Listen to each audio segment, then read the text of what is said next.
Lo que pasa, hermano, es que vivimos demasiado preocupados, vivimos obsesionados por las cosas materiales y nos olvidamos lo más importante, nos olvidamos el alma, el espíritu. Sí, hermano, por ejemplo, debemos recurrir más a menudo a la oración. Muchos hermanos vienen y me dicen, pero hermano, ¿pero qué es la oración? ¿Qué es la oración? ¿Qué es la oración?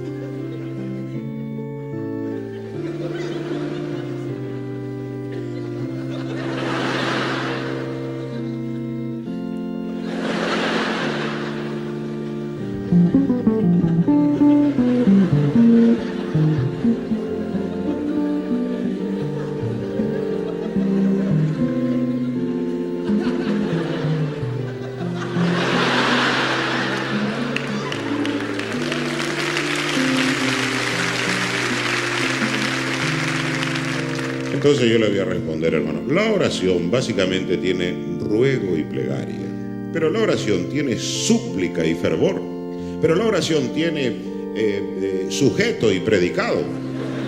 ¿Y por qué digo esto? Porque yo, por ejemplo, nunca me he sentido mejor sujeto que cuando he predicado. El Salmo 33 dice, por la palabra de Jehová, por la palabra de Dios, fueron hechos los cielos, del cielo para abajo todo. Solo porque Dios habló.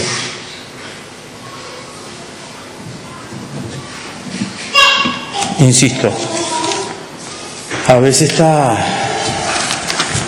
difícil entender todo esto que se nos plantea. Ahora, algunos creen que son algunos nomás los que pueden orar, los que pueden predicar. Y yo una vuelta escribía, cuando estaba en el instituto, me preguntaba, ¿por qué los que predican siempre predican? ¿O comparten? ¿Por qué los que oran siempre oran? ¿Por qué los que deciden siempre deciden? Y en casa pasa esto también. ¿Por qué los que fregan siempre fregan? Porque dejamos que algunas tareas estén designadas para algunos y otras para otros. Entonces vamos simplificando la vida. Entonces este es bueno para esto, entonces lo dejo ahí, lo estaqueo ahí y solo sirve para esto. O me resuelve la vida ese otro. Pero Santiago 5, que creo que el domingo pasado estuvieron hablando algo sobre Elías. Santiago 5 dice, Elías era hombre sujeto a pasiones semejantes a las nuestras y oró fervientemente para que no lloviese. Santiago 5, 17 y 18. Y no llovió sobre la tierra por 3 años y 6 meses. Y otra vez oró, y el cielo dio lluvia, y la tierra produjo fruto. Y dice que Elías era un hombre sujeto a pasiones como las nuestras. Ahora, ¿qué tiene que ver con esto de la palabra y del relato y de la oración? Muchas veces nosotros callamos por miedo a quedar en evidencia, pero hay un relato de un niño que está acostado, y muchas veces a los niños en la oscuridad, hay en cierta etapa de la vida de los niños que la oscuridad les complica la vida, les complica la jugada. Dejame la luz prendida porque si no, no me duermo. Después uno apaga la luz porque nos molesta un poco dormir con la luz prendida, no sé por qué, porque después que uno cierra los ojos, no sé qué nos pasa con eso. Y dice, tía, háblame, tengo miedo. Y la tía le responde, ¿pero de qué te sirve si no podés verme? Y el niño le responde, no te puedo ver, pero hay luz cuando alguien habla. Hay luz cuando alguien habla. Y muchas veces escuchamos decir, este nos trajo luz a tal situación.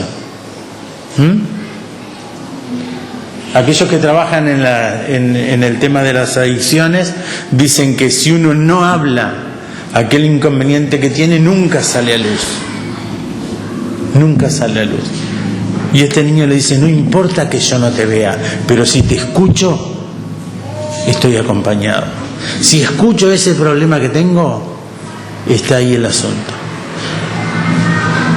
Y me dirán, ¿qué tiene que ver esto con nosotros los cristianos?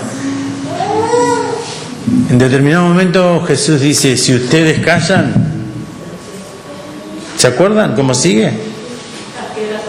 Las piedras hablarán. Las piedras hablarán. O sea que el tema de la palabra, el tema de la oración es muy importante. Volvemos para atrás ahí en Santiago 5, porque estaba en este orden como yo lo fui encontrando. Y vuelve a hablar de la oración. Santiago 5, 15 y 16. Y la oración de fe salvará al enfermo, y el Señor lo levantará, y si hubiere cometido pecados le serán perdonados. Confesaos vuestras ofensas unos a otros y orad unos por otros para que seáis sanados. La oración eficaz del justo puede mucho. Insisto, este niño le dice a la tía, háblame tía.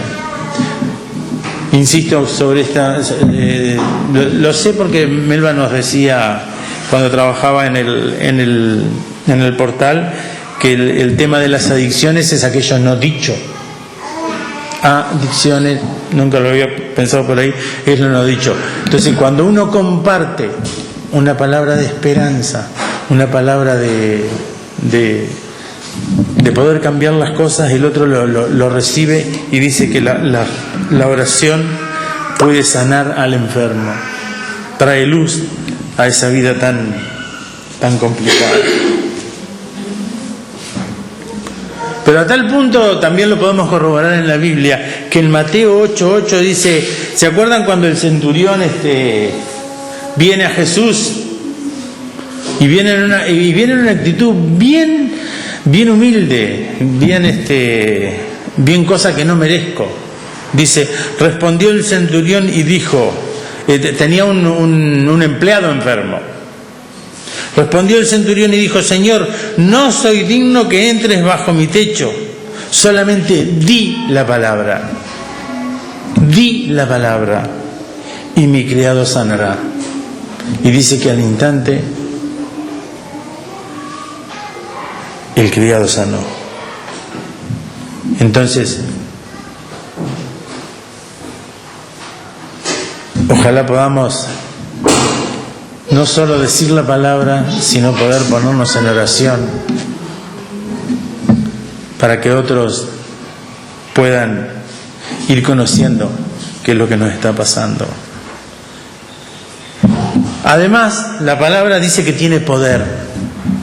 Yo hace unas predicaciones atrás hablaba de cuando aquellos endemoniados en Hechos largan desnudo a unos que querían comerciar con el Evangelio, ¿se acuerdan?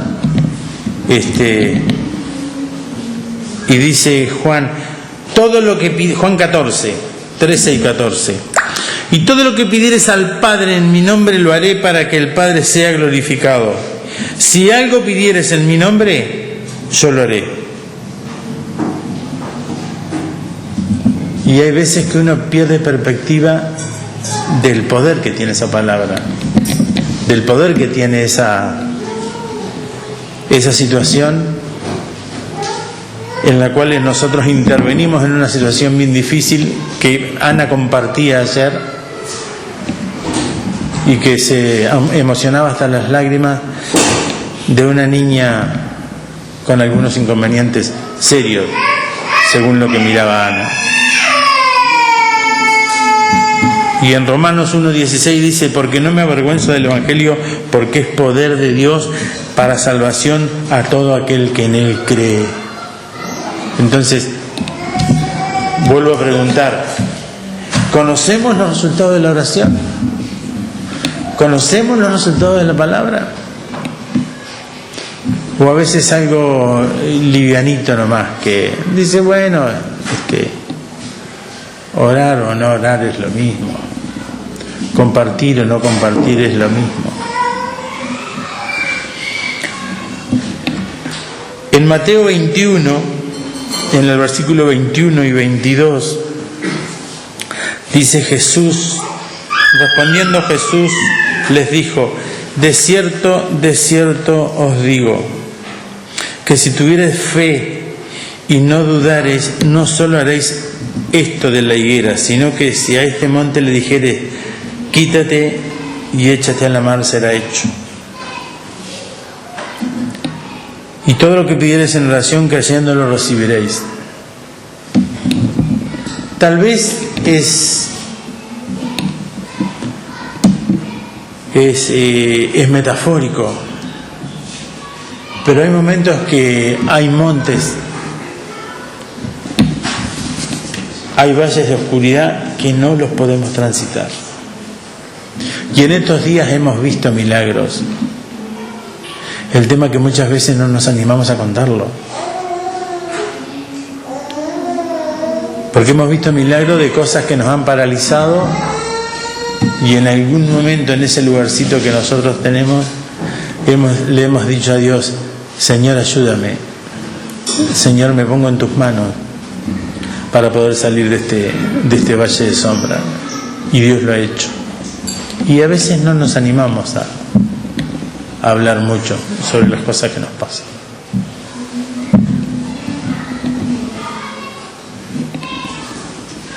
Mateo 7 dice, pedid y se os dará. Buscad y hallaréis. Llamad y se os abrirá. ¿Nos estamos animando a pedirle al Señor aquello que personalmente estamos necesitando? ¿O seguimos con eso arriba del hombro?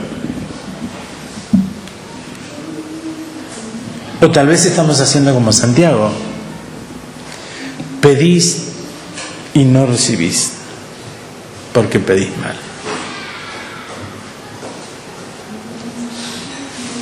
En estos días de tanta efervescencia en nuestro país, ¿qué es lo que estamos pidiendo? Hoy de mañana alguien decía, gracias por la democracia. Gracias por todas las cosas que hemos podido lograr como personas, como iglesia. Ojalá que podamos estar pidiendo aquello que estamos necesitando, pero aquello que estamos necesitando según la voluntad de Dios. Y que Dios nos ayude a pedir como conviene. Era eso lo que yo tenía para compartir en esta mañana. Los miércoles tenemos reuniones de oración a los cuales estamos invitando a aquellos que no están viniendo. Que se hagan un tiempito porque uno se va renovado. Algunos somos más expresivos que otros, otros somos menos expresivos. Pero aún así, Dios tiene palabra para nosotros. Señor, pongámonos en pie y oremos. Señor, gracias en esta mañana. Que no seamos como este grupo de músicos que le preguntaron qué es la oración y en alguna medida se escondieron o miraron para el costado diciendo, no me corresponde a mí responder. Bendice nuestras vidas, bendice a cada hermano que ha llegado con una necesidad. Ojalá Dios le haya hablado como me habló a mí y haya podido cubrir su necesidad en esta mañana. Bendice las familias representadas acá, Ayúdanos en nuestras incredulidades y ayúdanos a poder ir enfrentando aquello que tenemos que ir solucionando con tu palabra. En tu nombre, Jesús. Amén.